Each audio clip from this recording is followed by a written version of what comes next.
Aujourd'hui, si tu es musulman, tu es dans l'obligation de devenir riche. Dans notre communauté, quand je dis cette phrase, il y a beaucoup de gens, beaucoup de gens de notre communauté qui pètent les plombs.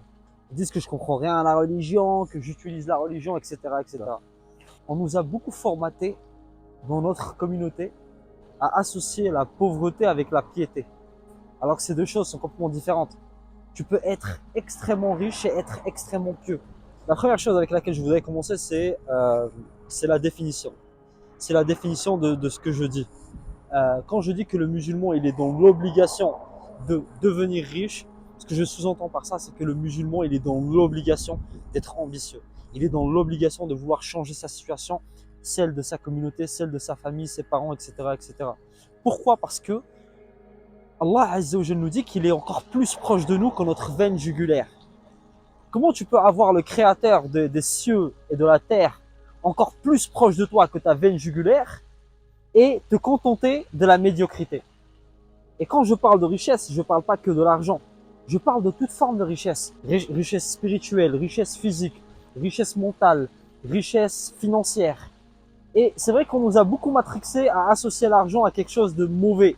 Quand Allah Azza wa Jal décrit l'argent dans le Coran, il dit que l'argent est un test. Et c'est le résultat de ce test qui fait que l'argent est bien ou bien mauvais. Si tu es quelqu'un de bien et que tu as de bonnes intentions, tu utilises cet argent pour servir la Ummah, cet argent sera une source de bien pour toi. Il n'y a aucun doute par rapport à ça. Quand je dis que le musulman il est dans l'obligation de devenir riche, c'est-à-dire que le musulman il est dans l'obligation d'être extrêmement ambitieux. Pourquoi? Parce qu'on a besoin de ça aujourd'hui dans notre communauté pour pouvoir la développer. Et quand je te dis que Allah Azza wa Jalla, il est encore plus près de toi que ta veine jugulaire, ça c'est pas moi qui le dis, c'est Allah Azza wa Jalla qui nous dit dans le Coran. Et Allah Azza wa Jalla a plusieurs noms et attributs.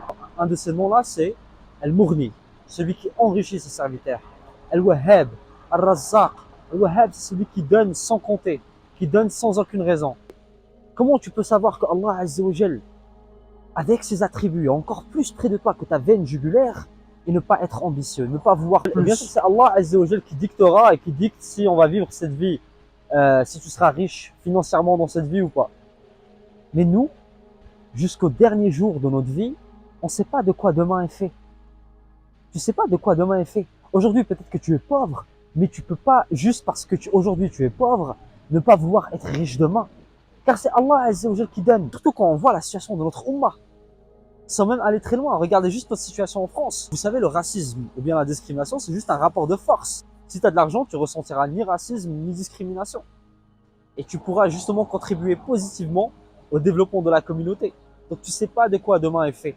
Sois ambitieux, demande la richesse à Allah, une richesse qui te rapprochera de lui, une richesse qui te sera bénéfique et qui sera bénéfique à la Ummah. Ne limitez pas la richesse à votre personne. Demandez à Allah une richesse qui sera bénéfique aux autres. Et on en a vraiment besoin. C'est ça mon message à moi. Et dernier point, c'est un point religieux. Allah Azza wa Jal dit que le croyant fort est plus aimé de Allah que le croyant faible. Allah Azza wa Jal n'a pas dit, Allah Azza wa Jal quand il parle de force, il parle de tout type de force. Parce qu'aujourd'hui, si tu n'as pas d'argent, tu peux aider personne. Tu peux même pas t'aider toi-même. Tu peux même pas t'aider toi-même. Tu peux pas aider tes parents, tu peux pas aller à la Mecque, tu peux rien faire. Et aujourd'hui, que tu sois ici en Europe ou partout dans le monde, tu n'as plus d'excuses. On a des outils partout. Si tu as un portable, si tu es capable de voir cette vidéo, c'est que tu n'as pas d'excuses. Tu as un accès à la Wi-Fi, tu as un portable. Excuse, tu peux apprendre une compétence. Il y a tellement de choses que tu peux apprendre sur YouTube, par exemple. Donc, au lieu de scroller juste toute la journée, prends le temps de te former, forme-toi. Il y a tellement de choses que tu peux faire. Et d'ailleurs, si tu aimes ce contenu, ce genre de contenu, dis-le moi en commentaire et n'hésite pas à liker. N'hésite pas à liker, partager. Pourquoi? Parce que il y a beaucoup de gens dans notre communauté qui n'aiment pas entendre ça. Parce que ça les renvoie à leur propre insécurité. Et moi, c'est pas ce que je veux. Moi, je veux pas nous diviser. Je veux que ce message soit compris et soit entendu par un maximum de gens pour qu'on puisse avoir cette ambition. Donc, n'hésite pas à liker cette vidéo pour qu'elle soit vue par un maximum de gens. Donc voilà. Allah Azza wa Jal dit qu'il préfère le croyant fort au croyant faible. Il me semble que c'est un hadith du prophète alayhi salatu wassalam, ou bien un hadith Qudsi où il est dit que la main qui donne est plus honorable que celle qui reçoit. Donc on ne veut plus être des gens juste assis à demander des aides de l'État, etc. Non, on veut créer nous aussi. Et on a les outils pour le faire aujourd'hui. Aujourd'hui, grâce à Internet, les cartes sont redistribuées. Ok? Et d'ailleurs, par rapport à ça, si tu as un business ou bien une idée ou bien une compétence que tu as déjà monétisée, que tu travailles avec et que tu veux atteindre une grande visibilité grâce aux réseaux sociaux, moi j'ai déjà accompagné plusieurs frères et sœurs et alhamdoulilah, on a des résultats incroyables. Donc si c'est quelque chose qui t'intéresse, n'hésite pas à m'envoyer un message. Il y aura un lien dans cette vidéo, je peux t'accompagner aussi. Je ne travaille pas avec tout le monde, je travaille qu'avec des gens qui ont déjà une compétence ou bien déjà un business et ils veulent juste le faire passer au niveau supérieur. Si c'est quelque chose qui t'intéresse, n'hésite pas à m'envoyer un message, Inch'Allah.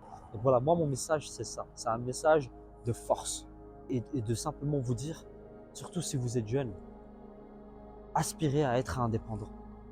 C'est pas pour rien que 70% des sahaba, que le prophète lui-même était un entrepreneur, un commerçant. Parce que grâce à l'entrepreneuriat, moi je le vois dans ma vie, par exemple à l'heure de la prière, il n'y a personne, j'ai pas à aller voir mon patron pour lui dire est-ce que je peux aller prier. Et il va me dire non mais vous savez on fait pas ça ici monsieur. J'ai pas à dealer avec ça. I don't have to deal with that. I don't have to deal with that. You know what I mean? Make sure you are ambitious, make sure sois ambitieux. Il n'y a aucun mal à vouloir faire beaucoup d'argent. Mais ne limite pas cet argent à ton ego, à toi, à ta petite personne. Fais que cet argent t'aide dans la dunya et dans la akhira. C'était mon message. Il y a encore beaucoup de choses que je pourrais dire. Ça prendrait beaucoup de temps. Likez cette vidéo parce que j'ai envie que ce message soit entendu par beaucoup de monde. L'islam, en aucun cas, ne blâme l'argent ou bien la richesse. Cette richesse devient blâmable quand tu l'utilises pour le mal. Quand tu l'utilises pour le bien,